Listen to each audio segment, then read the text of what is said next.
The sound of a car door slamming cut through the silence of the face-scorching heat like a gunshot. Even through the cheap plastic of the door pressed against her ear, Connie flinched. She pulled open the screen door, its springs groaning a familiar complaint, her eyes momentarily blinded by the glare bouncing off the sun-baked asphalt. Her younger siblings, Mark and Emily, stood frozen on the porch steps, their faces pale despite the oppressive warmth. Mark whispered, his voice barely audible over the cicada's relentless buzz. "Do you hear footsteps in the desert?" There was no desert nearby, only suburban lawns wilting under the sun. But the question hung heavy, a premonition of the vast, empty space that had opened in their lives. Just hours before, their mother, Sarah, vibrant and humming in the kitchen, had been the anchor of their world. Now, she was simply gone. Their father paced inside, the rhythm of his footsteps, a frantic, growing drumbeat against the floorboards. This wasn't how Saturday mornings were supposed to start. It was the day the world stopped spinning. If you ever see someone being underrated like this, hit like and tell us in the comments what you would do. That morning had dawned like any other perfect summer day in 1999. The air inside their small house held the lingering scent of Sarah's coffee and the faint sweetness of the muffins she'd baked. Sarah moved through their lives like sunlight, constant and warm. She was the quiet center around which their small universe revolved, helping Mark with a stubborn Lego piece, braiding Emily's hair just so, laughing easily at something their father, Thomas, said over breakfast. Her energy was boundless, her affection a palpable force that wrapped around them all. They remembered her sorting laundry, the rhythmic tumble dryer a comforting heartbeat in the background, singing softly to herself, a song they couldn't quite place but knew intimately. Then the humming stopped. The house grew too quiet. Thomas called her name from the living room. No answer. Connie checked the backyard, expecting to see her tending her small herb garden by the back fence where the honeysuckle grew wild. Empty. A strange stillness settled, heavy and wrong. Minutes stretched into an hour. The initial confusion, a mild annoyance at a misplaced person, curdled into a sour dread in the pit of their stomachs. They looked under beds, in closets, foolishly checking places she couldn't possibly be. The sun climbed higher, its cheerful brightness mocking the growing shadows within the house. Thomas's face, usually creased with easy smiles, tightened into a mask of fear. His voice, initially casual, became sharp, then frantic as he called neighbors, then the police. The reality of the unexplained absence crashed down, a chilling wave breaking over their heads. The front door stood ajar, just as she always left it, inviting the world in. But today, it only revealed an emptiness that stretched further than the eye could see, hinting at a search that had only just begun. The air in the house grew thin, brittle, after the last echo of the slamming car door faded into the oppressive quiet. Dust motes danced in the shafts of afternoon light, slicing through the living room window, illuminating the stark emptiness where Sarah had so recently been. Her favorite armchair sat vacant, a ghost of warmth still clinging to the worn fabric, and the faint scent of her perfume, a mix of lavender and something green and earthy, now felt like a cruel taunt, a sensory memory refusing to surrender. Each room held its own silent accusation, a space where her laughter no longer bounced off the walls, where her humming didn't drift from the kitchen, where the weight of her presence was conspicuously, painfully absent. For the children, huddled together on the threadbare rug, the silence was a physical weight, pressing down on their small chests, stealing their breath. Grief arrived first as a cold, sharp ache, quickly followed by a sickening fear that twisted their insides into knots. Where did she go? Why didn't she say goodbye? Would she come back? The questions swirled in their minds, huge, terrifying things with no answers, swallowed by the vastness of the quiet house. Footsteps echoed too loudly now. The creaks of the old house settling sounded like groans of sorrow. When the police came, the house filled with a different kind of noise. Official voices, hurried questions, the sterile click of cameras. But it brought no comfort, no answers, only more confusion. They saw the officers' faces, first hopeful, then increasingly weary, until eventually the visits dwindled, then stopped. The case, they heard someone say, was growing cold. With the hope of immediate return fading, the house settled back into its silence. But it was a changed silence, heavy with unspoken fears and lingering sorrow. The empty spaces seemed to grow larger, swallowing light and sound, and the children learned to navigate the hushed halls, their steps quieter, their eyes always scanning, half expecting, half dreading. The initial shock gave way to a dull, persistent ache, a hardening of pain that settled deep within them. The house became a monument to her absence, a place where time felt suspended, except for the slow, relentless passage of days marked only by the deepening shadow in the corners of their eyes and the growing chill in the air, hinting that this was not just a temporary pause, but perhaps a permanent change, a long night stretching ahead. Years melted into the quiet hum of absence, each one carving deeper lines into the landscape of their lives. Leo, the younger, grew into a man who carried the weight of silence like a second skin, his gaze often drifting to empty doorways, as if expecting someone who never came. He remembered the smell of their mother's perfume, clinging faintly to a scarf tucked away in a drawer, a scent that gradually faded over time, mirroring the slow erosion of certain memories. Claire, his older sister, channeled her grief into a relentless drive, burying the ache beneath layers of ambition and control. She moved across the country for college, building a life designed to be impenetrable. Yet late at night, the echo of their mother's laughter in the kitchen could still break through her carefully constructed walls, leaving her breathless with a sudden, sharp pain. They spoke often, phone calls crossing states, not dwelling on the past, but held together by its invisible tether.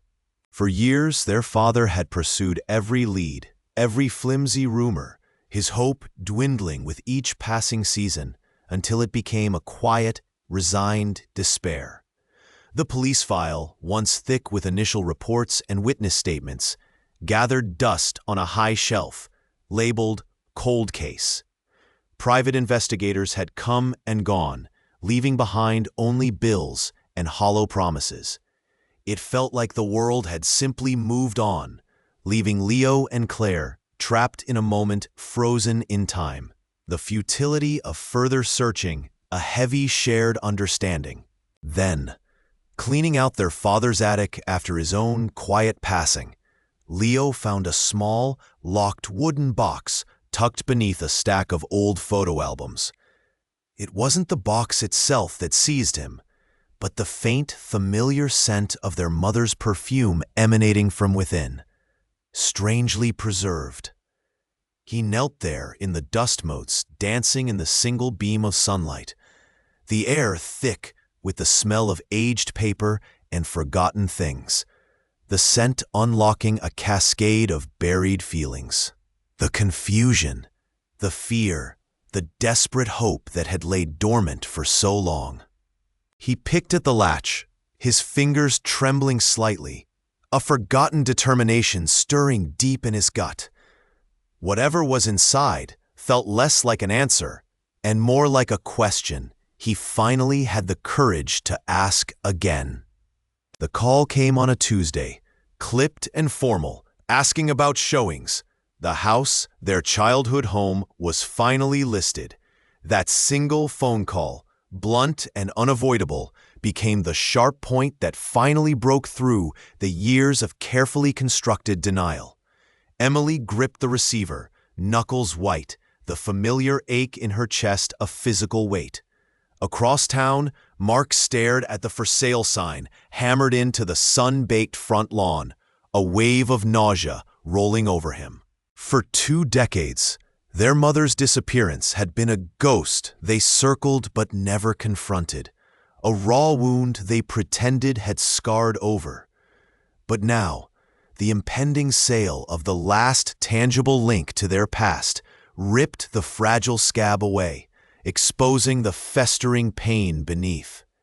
Emily, ever the pragmatic one, felt the familiar surge of adrenaline, the need to do something, anything, to gain control over the chaos of memory. It warred fiercely with the dread of unearthing what lay buried, the fear that closure might be worse than the uncertainty. Mark, however, crumpled inwardly, his carefully maintained composure shattering like glass.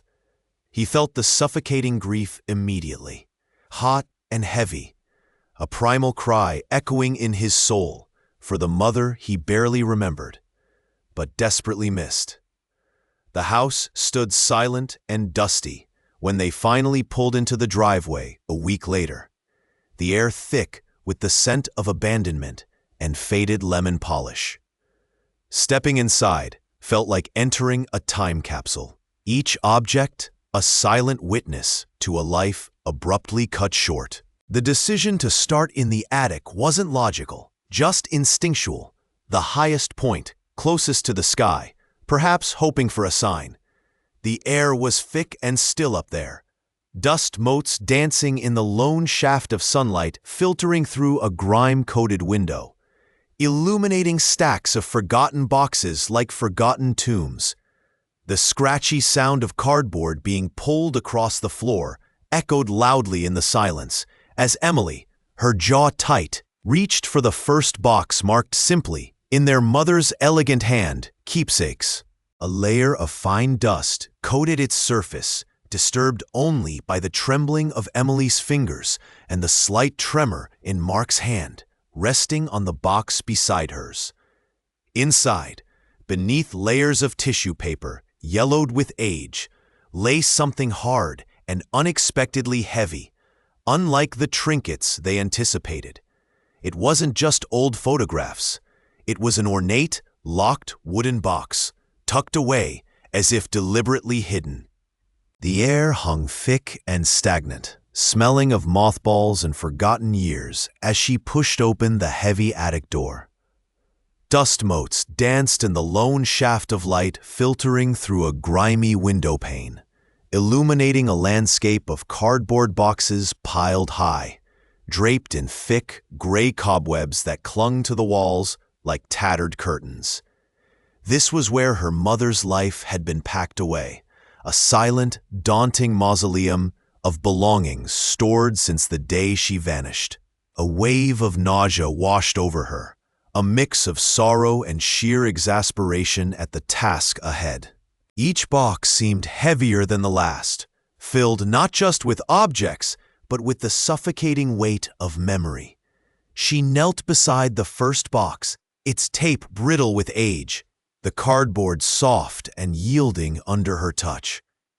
Inside lay a floral scarf, faded but instantly recognizable. Her fingers traced the worn silk, and she was 16 again, watching her mother tie it around her hair before driving them to the beach, windows down, singing along to the radio. A bittersweet ache tightened her chest. The next item was a small ceramic bird, chipped on one wing. She remembered finding it in the garden as a child and giving it to her mother, who had placed it proudly on the mantelpiece. Each object unearthed a fragment of a life, triggering a confusing mix of tenderness and the sharp, stabbing pain of loss. Why had she left? The question echoed in the dusty silence, unanswered by the inanimate relics. Frustration gnawed at her. How could one person accumulate so much? Boxes and boxes stretched before her, an insurmountable mountain of grief and potential clues. Tears welled, hot and stinging, blurring the labels she tried to read. It felt hopeless, like sifting through sand for a single grain of truth. The dust coated everything, her hands, her clothes, settling into her lungs with every shallow breath. There had to be something here, something more than faded photographs and chipped teacups. A faint tremor of hope, fragile as a spider thread, clung to her resolve. She reached for another box, her hand brushing against something hard and oddly shaped tucked beneath a stack of old letters at the very bottom. Unlike the soft fabrics and fragile trinkets she'd found so far. The trunk groaned open on protesting hinges, releasing a cloud of dust motes that danced in the lone shaft of light from the high window. Beneath layers of brittle newspaper and forgotten hats lay a bundle wrapped in yellowed muslin. They reached for it, their fingers brushing against the rough fabric, and a faint, sweet scent of lavender and something else, something uniquely her, drifted into the stale air. With effort, they lifted it. The weight was surprising, heavier than it looked, a solid mass of woven history. Gently, they unfolded the muslin. There it was, the quilt. Years in darkness had not stolen its spirit entirely, though the edges were worn, the vibrant colors of countless scraps muted by time. Squares of deep indigo sat beside faded calicos, bold reds bordered soft greens, each patch a silent whisper of a discarded dress, a child's shirt, a grandmother's apron. The patterns shifted under their gaze. Log cabin blocks interlocked with disappearing 9 patches, bordered by a simple, hand-stitched binding. They ran their hand over the surface, feeling the different textures, the smooth cottons, the slightly raised seams, the unexpected roughness of a single wool square tucked into a corner. The tactile connection was immediate, profound. A dam broke within them. Seeing it, touching it, smelling the faint, lingering scent, it was like being physically plunged back into her presence. Memories flooded in. The rhythmic hum of her sewing machine laid into the night. The way she'd hum softly while stitching. The feeling of being tucked beneath this very quilt on a cold morning. Surprised that it was here, intact. An overwhelming wave of nostalgia, so sharp it ached. Deep, bottomless sorrow for the loss that ripped through them anew. And then, something else, something inexplicable and chilling, a distinct sense of presence, as if she was not just remembered, but here, standing beside them, watching. The quilt felt suddenly warmer, almost vibrating beneath their touch. It wasn't just a relic of the past, it was a tangible anchor to their lost mother. A physical piece of her artistry and love. But as they held it, tracing the intricate lines of stitching, a strange, unsettling feeling prickled at the back of their neck, and the air around the quilt seemed to thicken, growing colder despite the enclosed space. She lifted the quilt, the faded fabric surprisingly heavy in her hands. The air around her was still, the dust motes dancing lazily in a shaft of sunlight slicing through the window pane. As her fingers brushed against the worn patchwork, a distinct sensation prickled through her palm. Warmth. Not the ambient heat of the room, not the faint warmth left by human touch, but a deep, improbable heat emanating from the very fibers of the quilt itself. Connie frowned, turning the folded fabric over. Had it been near a heater? No. The room was cool. Had the sun hit it directly?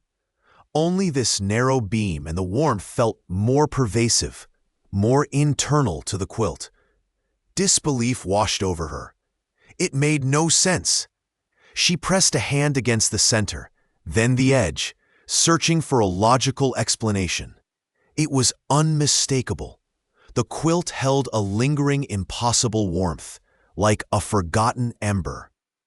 "This is crazy," her mind screamed. "Quilts don't just generate heat." She tried to rationalize it again, picturing dusty attics, maybe something stored near a vent, though she knew this wasn't from an attic. The warmth wasn't fierce, but it was present, steady, a soft glow against her skin that felt profoundly out of place. It wasn't just a temperature, it felt charged. An unsettling feeling settled in her chest, a mixture of apprehension and a tentative, fragile hope. Was it just static? Could a fabric retain warmth this long? The question swirled, a frantic internal debate as she held the anomaly close. She lowered her face towards it, inhaling deeply. Beneath the faint scent of age and stored fabric, there was something else, something subtle but familiar, intertwined with that persistent warmth. Lavender? Or was it something else she couldn't quite place? The combination of the inexplicable heat and the ghost of that forgotten scent created a powerful, unexpected resonance within her. It wasn't just a physical object anymore. It felt like a conduit, humming with a silent frequency. As she held it against her, focusing on that strange warmth, a specific image flickered in her mind, triggered by the tactile sensation and the faint, elusive smell. It was more than just a memory. It felt like a key turning in a lock, revealing a hidden door she hadn't known was there. The warmth pulsed softly against her hand, urging her towards the answer buried within that sudden, vivid recollection. The rough, familiar texture of the quilt against their skin brought a sudden, unexpected jolt. It wasn't just fabric. It was a conduit, vibrating with a faint energy that bypassed the dust and years and burrowed deep into the places where memories lay dormant. As Leo ran a trembling hand over the worn squares, a shard of forgotten time pierced through the anxious haze. He saw sunlight slanting across a wooden floor, thick with motes of dust dancing in the golden beams. He saw their mother, younger, her hair tied back loosely, bent over this very quilt. Her brow was furrowed in concentration, but her lips curved upwards as she hummed a tune he couldn't quite place. The needle flashed rhythmically, pulling thread through fabric, creating a delicate, deliberate pattern in a corner square. The air in the memory smelled of laundry soap and the faint, sweet scent of the roses she grew by the window. She wasn't just sewing, she was weaving a story, a protection. He remembered her voice, soft but firm, explaining that this quilt was special, that she was putting something important inside it, or perhaps making it for a special place, a place she called their safe harbor. Sarah, holding the other edge, felt the same echo, a shared phantom touch of their mother's presence, the warmth of her hand guiding theirs over the stitches years ago. A profound sadness washed over them, a fresh wave of grief for the mother they missed so fiercely, mixing with a confusing rush of wonder and apprehension. Why this memory, now? The simple quilt, once just a forgotten object in an attic, transformed before their mind's eyes, becoming a vessel of purpose, a hidden map. The memory wasn't just a nostalgic pang, it was an instruction. Their mother hadn't simply made a quilt. She had created something intended for a specific location or a specific purpose linked to this safe harbor. It meant the quilt wasn't lost by accident. It was left, perhaps deliberately, in a place connected to that memory, a place their mother meant for them to find it when the time was right. The dust seemed to settle, not just on the quilt, but on the swirling chaos in their minds, leaving behind a singular, sharp point of focus, the safe harbor. The knot in Lily's stomach tightened, a cold, coiled snake against the fragile warmth of the quilt memory. The name, whispered after hours of poring over faded threads and shared recollections, felt both absurdly simple and terrifyingly significant. Agnes Fletcher. The address wasn't far. An old number scrawled on a tiny, moth-eaten label sewn into a hidden corner of the fabric. Now, the minivan idled beside a rusty mailbox, the paint peeling like sunburnt skin, marking a long, overgrown driveway leading to a house that sagged under the weight of years. It stood silhouetted against the bruised afternoon sky, paint faded to a ghostly gray, windows like vacant eyes staring out from beneath a heavy brow of eaves. A stillness hung in the air, broken only by the distant hum of cicadas and the crunch of gravel under Connie's tires as she pulled closer. Lily stared at the house, her heart hammering a frantic rhythm against her ribs. It felt wrong, this silent, forgotten place, holding the key to so much uncertainty. Cautious optimism warred with a heavy sense of dread. This wasn't a guaranteed answer. It was just another fragile thread, fraying even before they grasped it. What if Agnes Fletcher was gone? What if she knew nothing? Or worse, what if she knew everything, and the knowing was dangerous? Lily's fingers traced the worn fabric of the quilt resting on her lap, drawing strength from its quiet history. Determination hardened her gaze, a fierce resolve born from the need to understand. But it was a brittle shell protecting a core of pure fear. Her breath hitched as Connie finally stopped the car at the foot of the driveway. This was it. The first real step. Each moment spent sitting there felt charged with impending consequence. The house looming larger, more imposing with every tick of the unseen clock. It wasn't just a house.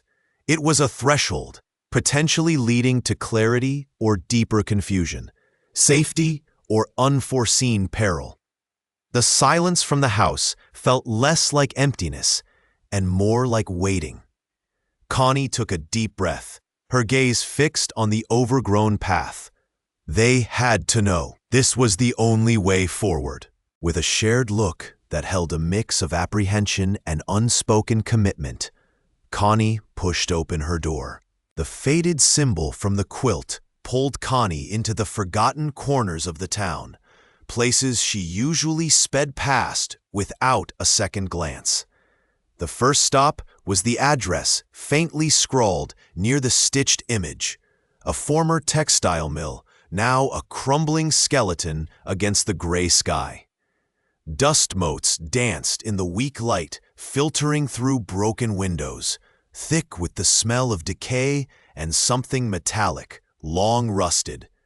Every creak of the floorboards echoed, amplifying her unease. She spoke to Mrs. Gable, who lived across the street, a woman whose eyes were clouded with years and indifference. Mill shut down 40 years ago, Mrs. Gable wheezed, her voice dry as the air, before shutting the door with a final click that felt like another dead end. Days blurred into a tedious rhythm of searching dusty library archives, microfiche machines whirring like mechanical insects, and knocking on doors that often remained unanswered or met with terse, unhelpful words. Each unanswered question, each missing record, fueled the knot of frustration tightening in Connie's stomach. It felt like trying to grasp smoke, the past deliberately obscuring itself. Yet a stubborn resilience bloomed alongside the anxiety. The quilt's secret felt too important to abandon. Suspicion began to coalesce, not just about the event, but about the people who seemed too eager to forget. Then, buried within a brittle stack of town council meeting minutes from 1982, Connie found it. A brief, almost dismissive mention of a workplace accident at the very mill, dated just weeks after the time frame the quilt hinted at. The description was vague, but it mentioned a single injury, And crucially, the report was signed by the foreman, whose name jumped off the page. It was the first solid confirmation, a cold dread settling in. Yet it also sent a jolt of electric energy through her veins. The path, though shrouded in shadows, now pointed directly towards a specific individual. The air inside Silas's emporium hung thick with the scent of aged paper and mothballs, a suffocating shroud that clung to the children's lungs. Dust motes danced like frantic ghosts in the solitary shaft of sunlight spearing through a grimy window pane, illuminating towers of forgotten treasures and bolt upon bolt of fabric stacked precariously high. They had come here, guided by the intricate, almost invisible stitch discovered on the underside of the quilt's binding, a technique Mom had described years ago as belonging to an old acquaintance, someone known for their peculiar precision. Mr. Silas, a man whose quiet demeanor bordered on unnerving silence, peered at them over spectacles perched low on his nose. His eyes, magnified and strangely distant, seemed to take in everything without revealing anything. He was old, his hands gnarled and stained with dyes, moving with slow, deliberate care as he sorted through remnants. They asked about quilting supplies, their voices small in the cavernous space, but their eyes scanned shelves, searching for the unique floral pattern from the crucial quilt square, searching for a flicker of recognition in his impassive face.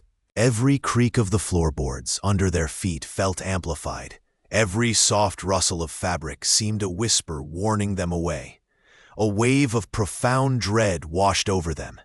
Not the fear of a monster in the dark, but the chilling unease of a shadow standing in plain sight. A man Mom had mentioned only briefly, dismissed as simply that quiet fellow from the shop. Then, amidst a pile of faded damasks, they saw it, a small, unfinished piece of applique, identical to the distinctive flower from the quilt square they carried in their minds. It was the same fabric, the same unusual color variation. A nostalgic pang, sharp and painful, pierced through the fear as they remembered Mom carefully placing that very square onto her design board, humming a tuneless melody. The memory felt wrong here, tainted by the oppressive silence and Mr. Silas's watchful presence. Their hearts hammered against their ribs, a frantic rhythm against the shop's deathly stillness. In that moment, looking from the small fabric scrap to the quiet man, the threads of possibility tightened into a knot of horrifying suspicion. He wasn't just some quiet fellow. He was a connection, a piece of the puzzle overlooked, and the realization hit them with the force of a physical blow. This was no random person. The quilt had led them directly to him, and the quiet dread solidified into targeted focus.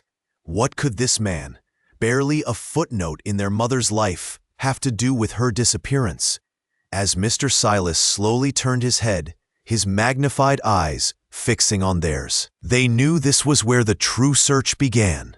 The desert chill bit through their thin jackets, a stark contrast to the scorching days. Leo crouched beside Maya, his breath pluming in the faint moonlight filtering through the dust-caked window of the abandoned shed. This was where the threads of the quilt, the hushed whispers about the old man known only as Silas, and their gnawing suspicion had led them. Adrenaline tasted like copper on Leo's tongue, thick and bitter, a stark counterpoint to the icy grip of fear twisting in his gut. Every shadow seemed to lengthen. Every creak of the wind outside sounded like footsteps approaching.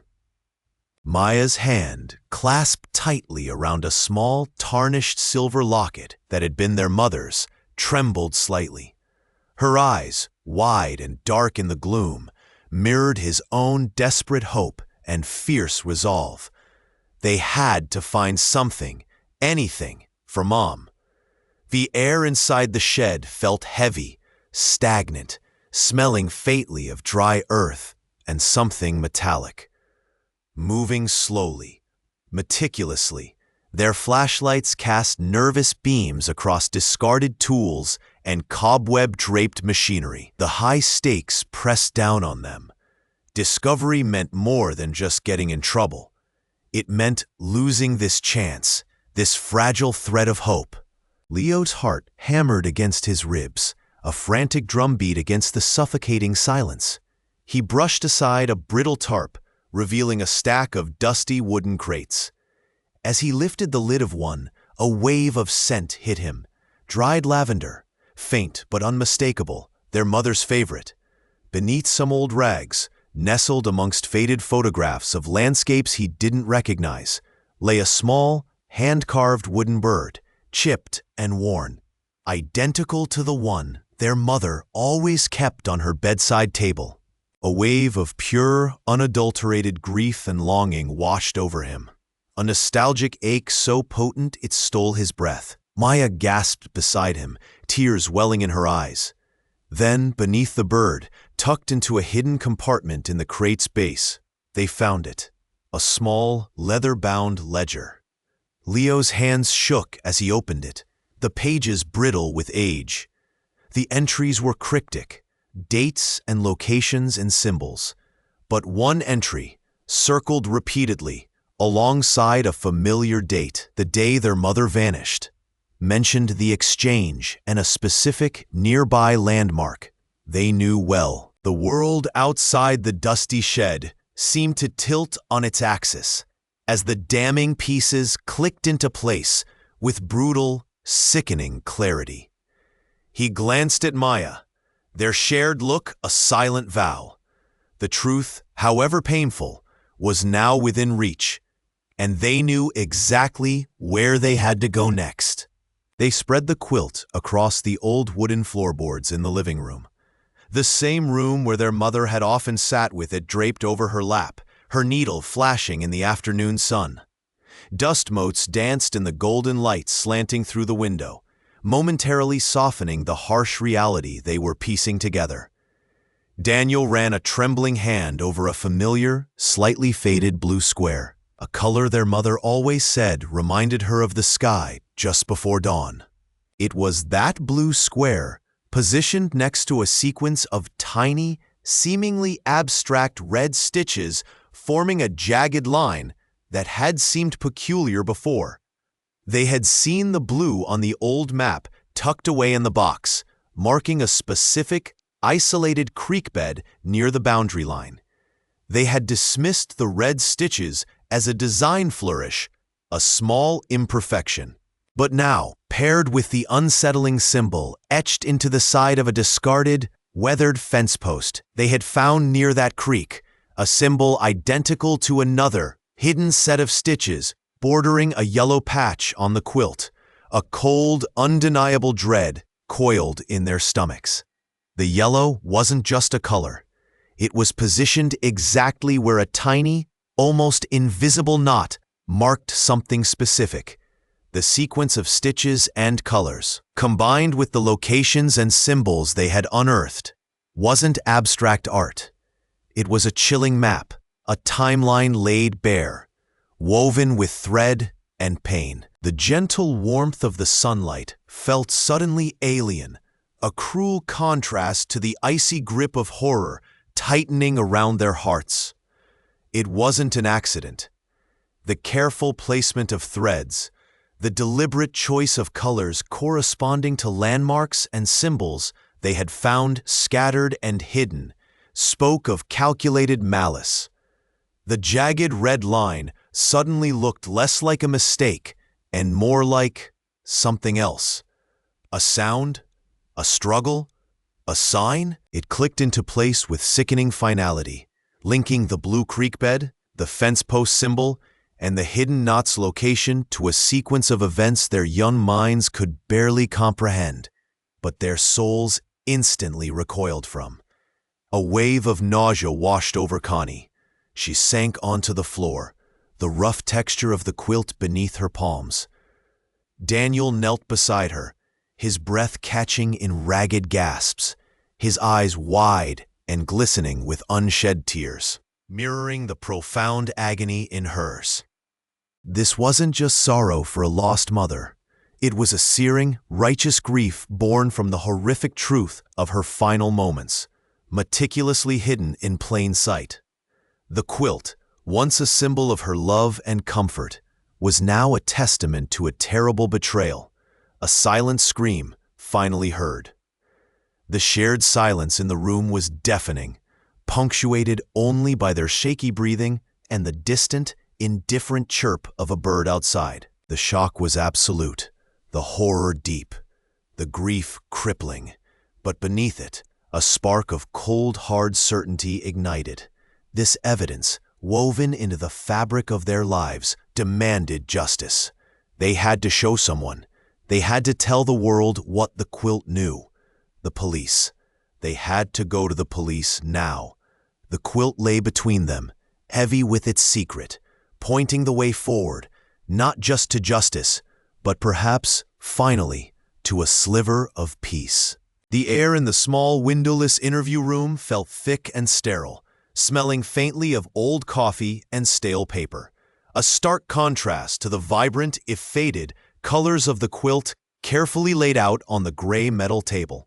Harsh fluorescent lights hummed overhead, casting a pallid glow that did little to ease the knot tightening in one of the children's stomachs. They sat beside Connie, their small hands clasped tightly together beneath the table, feeling the weight of years of silence and unanswered questions pressing down. Two police officers sat across from them, their expressions initially polite but reserved, their gazes flicking between the children, Connie, and the decades-old textile evidence spread between them. It was difficult, the main child thought, trying to convey the profound significance of embroidered stitches and worn fabric to these strangers who dealt with concrete facts and recent crimes. How could a quilt, something so personal and soft, unlock a cold case file gathering dust in some forgotten room?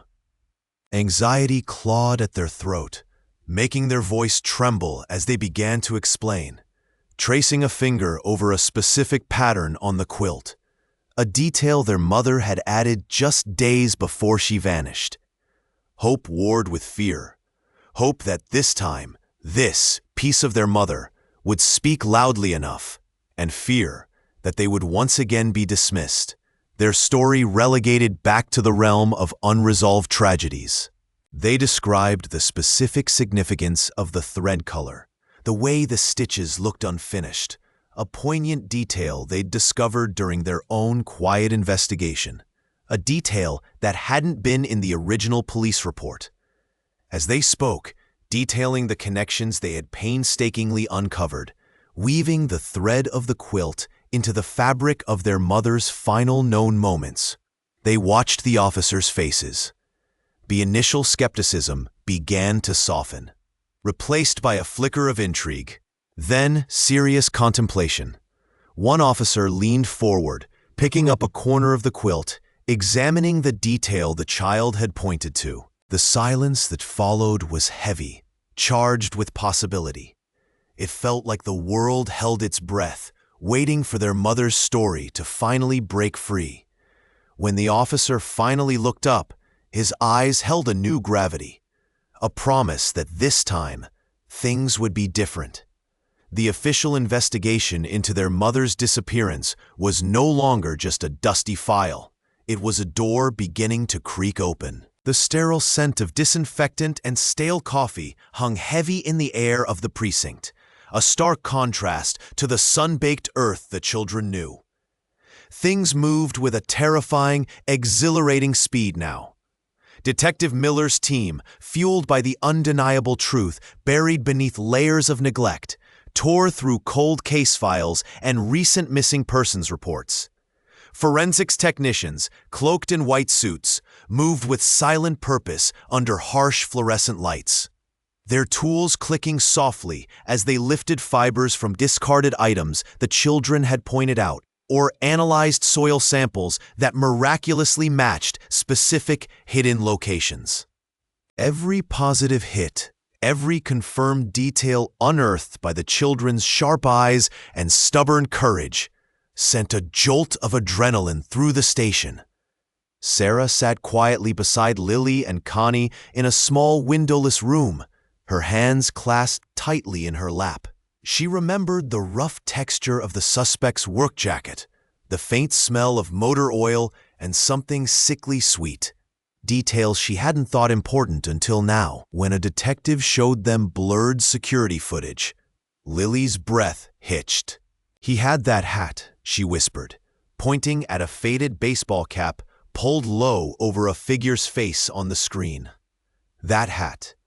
The one she had glimpsed just before the fear took hold. A flash of familiar fabric against the blinding sun. A wave of nausea rolled through her stomach, cold and sudden, but it was quickly followed by a surge of fierce resolve. This sterile room, this methodical process, felt like the first breath of fresh air after holding her breath for too long.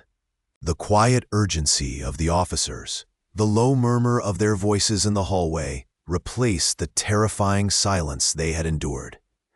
She thought back to the long, silent drives, the sun beating down relentlessly, and the chilling realization of being watched. Now, the eyes watching were the laws, and they were focused on the right target. Each piece of evidence, painstakingly pieced together from their fractured memories and the police's official channels, built an irrefutable picture. The map they had drawn, initially dismissed as childish fantasy, was now a key exhibit, its childlike lines guiding seasoned investigators. The nervous energy in the precinct was palpable, a coiled spring vibrating with the anticipation of a predator cornered. Lily felt a strange mix of fear and triumph. The weight of their terrible secret was lifting, piece by agonizing piece, but the shadow of the man still loomed large in her mind. She traced the outline of a coffee stain on the cheap laminate table with her finger. Outside, beyond the thick walls, the machinery of justice was turning with relentless precision, gears grinding into place, pulling tighter and tighter around a single individual, promising an inevitable, swift reckoning. The scent of brewing coffee suddenly seemed less stale, more like the scent of impending closure, thick with the promise of something ending. The sterile air of the precinct interview room bit at their lungs, a stark contrast to the swirling storm inside Leo. Detective Miller sat across the laminate table, folders spread before him, the stark lines of his face etched with weary finality. Beside Leo, Sarah gripped his hand so tightly his knuckles ached, her breath catching in shallow gasps. It was real now. The man was arrested. The name, a familiar stranger from their mother's periphery, felt foreign and wrong rolling off the detective's tongue. Then came the details, brutal in their simplicity, painting the horrifying picture of that humid August day in 1999. It wasn't a random act. It was petty jealousy, a twisted sense of entitlement over money and perceived slights. Leo's stomach plummeted as Miller recounted the final moments, the sheer, senseless violence that extinguished her vibrant light on that lonely stretch of road. A wave of nausea washed over him, sharp and disorienting, mingling with a cold, pure rage that settled deep in his bones. This man, this motive, it was so small, so pathetic, yet it had stolen everything. Tears tracked silently down Sarah's face, mirroring the grief that suddenly felt fresh and raw, as if their mother had just vanished yesterday. Yet, beneath the crushing sorrow and the burning anger, another feeling bloomed tentatively, a fragile, unfamiliar relief. The gnawing uncertainty, the years of spectral possibilities and self-blame finally ceased. They knew. The truth, however ugly, was a solid thing they could finally grasp. It didn't bring her back, but it gave her death context, a grim narrative that replaced the void. Leo looked at Sarah, seeing his own complex storm reflected in her eyes. The profound grief for the vibrant woman stolen too soon, but also the undeniable weight lifting from shoulders that had carried the unknown for 20 years. This closure was a heavy burden, weighted with sorrow, yet it also felt like the first breath taken after years underwater. Justice, cold and official, had arrived.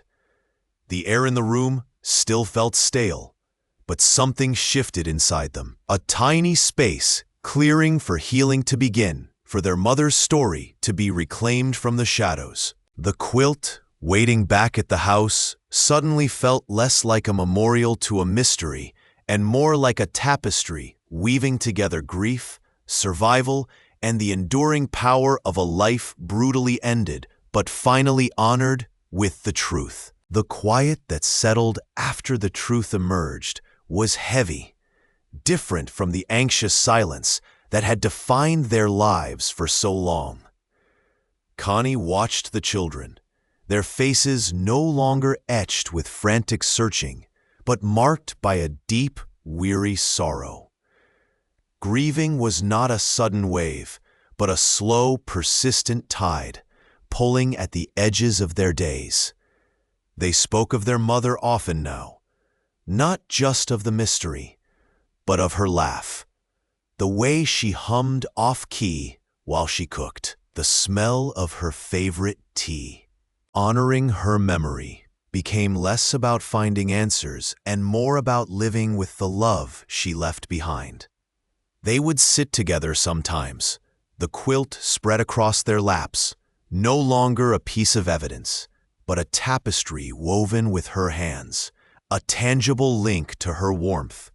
It felt different now, softer, imbued with the resilience they had found within themselves, a silent testament to the justice they had fought for and won. Their present lives were quieter, rooted in a small house with a garden that Connie helped them tend, where sunflowers turned their faces to the sun like hopeful sentinels. Carrying their mother's memory forward was like carrying a precious, fragile light. Sometimes it flickered, but it never went out. In the quiet moments before sleep, they felt it.